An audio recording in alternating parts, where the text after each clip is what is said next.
তো প্রবাসী ভাইরা, তো তোমরা আমাদের মতন ভুল করতে যাও না। কেমিক্যাল দিলে নাকি বাবা? হ্যাঁ বাবা। তো অনার তো কেমিক্যাল দিয়ে গেল নাকি তাহলে? তো ঠিকাদার তো কেমিক্যাল মারতে বলেছে, তো আর তো মাপও তো বলেনি গো বাবা। আরে বাবা খুলছে না রে বাবা। তো খুলে যাবে, খুলা টেনশন করতে হবে না। ঘুরেছে ঘুরেছে। তো অনার আরিফ ভাই যে মাপ ভুলে গেছে, মাপ ভুলেছে কি? না মাপ তো ভুলে যায়নি, আর ওনারও ভুলেছে, দিয়ে চলে গেল। হ্যাঁ, তাহলে কি করবো বাবা? তাহলে নাকি ঢেলে দিই নাকি? তো পুরো ঢেলে দাও, পুরো ঢেলে দাও। দাঁড়া দাঁড়া দাঁড়া, এই পুরো ঢালছো কেন? তো এটা তো অনার দিয়ে এভাবে আনজাত দেবে কতটি দিতে হবে? আন্দাজ তো পাবো না, কিন্তু এটা অনার দিয়ে গেল। আর আরেকটা কথা, যে তুমি ছিলে না এখানে। হ্যাঁ, তো আমাকে ফোন করে জানবে না ভাই? এই তুমি এখনই তো একটা বিপদে ফেল দিয়েছিলে। আচ্ছা এই ড্রামটা কতটি পানি আছে জানো কি? আশা করি, আমার মনে হয় তোমরা জানো না। জানি না, কিন্তু 50 লিটার। এটা 50-60 লিটার লাই, বুঝলা? এই ড্রাম সবসময় দেখবে যে এই ড্রাম যদি থাকে তাহলে 100 লিটারের ড্রাম থাকে। হ্যাঁ, এটা হচ্ছে 100 লিটারের ড্রাম। আর যেখানেই কাজ করবে যদি এরকম কেমিক্যাল ঢালতে হয়, হ্যাঁ, এটা কি কেমিক্যাল বলো তো? এটা জানা নাই। এই কেমিক্যালটা যদি এগুলাতে দাও কিনা, মাটিতে দিব, মাটিতে কোনো ইঁদুর লাগবে না, রুই লাগবে না, মানে জীব পোকামাকড় মাটির তলায় কিছু থাকবে না, সবসময় ফ্রেশ হয়ে যাবে। তুমি এটা ঢালার আগে এটা 100 লিটার ইয়ে আছে, মানে 25 লিটারে 1 লিটার দিতে হয়। এটা 25 লিটারে 1 লিটার। তো এটা 100 লিটার আছে, তাহলে লাগবে কত? তাহলে লাগবে 4 লিটার। 4 লিটার তুমি 100 গ্রাম ইয়ে দেবে। 1 লিটারে যেগুলো আমার ডাব্বা গালা আছে না, রঙের ডাব্বা, ডাব্বা গালা নিয়ে এসো। রঙের ডাব্বা নিয়ে এসো দাদা।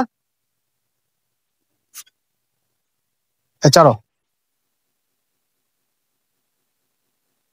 দেখা বেশি করে দিও না আবার। না অসুবিধা নাই, তাহলে হাতে পড়লে অসুবিধা নেই।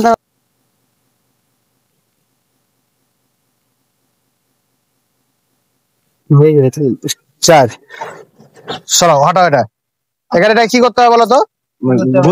কম্বো দিয়ে গুলতে। এটা কম্বো নিয়ে এসো, কম্বো দেয়। ফাইট হয়ে গেছে তো না, এভাবে ফাইট করলে হবে না, উপর উপর হয়ে যাবে। এভাবে লিয়া তাকে ভালো করে ঢালতে হবে। দুধ হয়ে গেল। বন্ধুরা, তোমরা যেখান থেকে ভিডিওটা দেখছো, অবশ্যই অনেক মিস্ত্রির এরকম জানা থাকে না। তো ভিডিওটা যত বারবার শেয়ার করে দিবা। আমার ভিডিও দেখে কেউ যদি উপকার হয় তো আমি কৃতজ্ঞ। যত বারবার ভিডিওটা অবশ্যই বন্ধু শেয়ার করে দিবা। তো আনারুল ভাই, তো প্রবাসী ভাইরা, তো তোমরা আমাদের মতন ভুল করতে যাও না। তো আমরা ঠিকাদারকে না জেনে, অনারকে না জেনে হয়তো আমরা ড্রামটাই ঢেলে দিয়েছিলাম কেমিক্যালের। তো চেষ্টা করবা অনারকে জানার, ঠিকাদারকে জানার, যে পরিমাণ মতন আর ভাগটা দিতে যাবে। আরে 5 লিটার ড্রাম নিয়ে আসো। হ্যাঁ, আমরা যে ভুলটা করেছো এই ভুলটা তোমরা করিও না গো। অবশ্যই এরকম যদি বিল্ডিং এ কাজ করো, যদি ঠিকাদারও না বলে, অনারও না বলে, তো অবশ্যই কেমিক্যালটা দিয়ে দিবা। সাবল নিয়ে এসো, এরকম করে লিবা। আমাদের অলরেডি আমরা কালকে আমরা মিস্ত্রি দিয়ে ফুটা করিয়ে দিয়েছি। এগুলো 1 ফুট মতন ফুটা করতে হয়। আর এই কেমিক্যাল লিবা, এইভাবে শুধু দিয়ে দিতে হবে।